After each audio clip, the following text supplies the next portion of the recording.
আমরা ফাইনালি সিলেবাসে চলে এসেছি 13,700 ফুট উঁচুতে।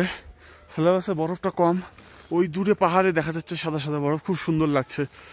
ওই এই যে লেকটা দেখা যাচ্ছে তারপরে হচ্ছে শিলা লেক, ওখানে যাব। এই যে আজকে বরফ গলতে শুরু করেছে, এটাই সেই ওয়েলকাম টু তাওয়াং যে গেটটা ছিল। শ্বাসকষ্ট হচ্ছে, অনেকটা উপরে চলে এসেছি। পাহাড়ে একদম পুরো বরফ দিয়ে ভর্তি। ওইখানে একটা পাহাড়ের চূড়া দেখাচ্ছে, ওটা সম্ভবত চায়নার ইয়েতে আছে, ওটা চায়নার পাহাড় হবে।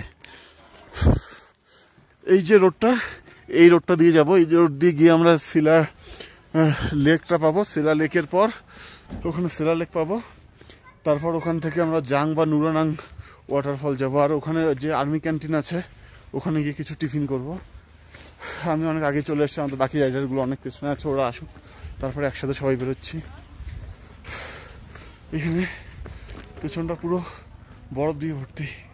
আর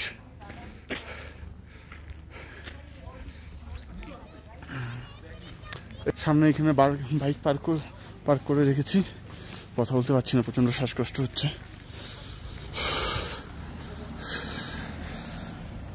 খুব সুন্দর জায়গাটা। এটা হচ্ছে ওই শিলা লেকের কোনো একটা অংশ হবে। মেন শিলা লেক যেটা, এর পরের লেকটাই হচ্ছে মেন শিলা লেক। আমরা এখন ওইদিকে যাইনি।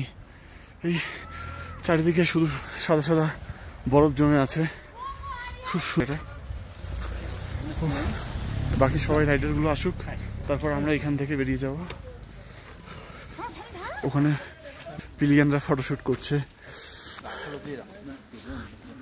দারুণ জায়গা, খুব সুন্দর জায়গা, সবাই একবার আসো। কিন্তু এই যে শিলাপাসের যে টানেল আর শিলাপাস হয়ে আসার যে ওয়াই জাংশনটা, ওয়াই জাংশন থেকে শিলাপাসের রাস্তা খুবই বাজে রাস্তা, প্রায় 12 কিলোমিটার রাস্তা, খুবই জঘন্য।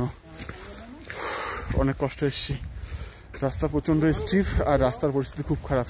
ওই জন্যই শিলা যে টানেলটা সেটা ওপেন করা হয়েছে।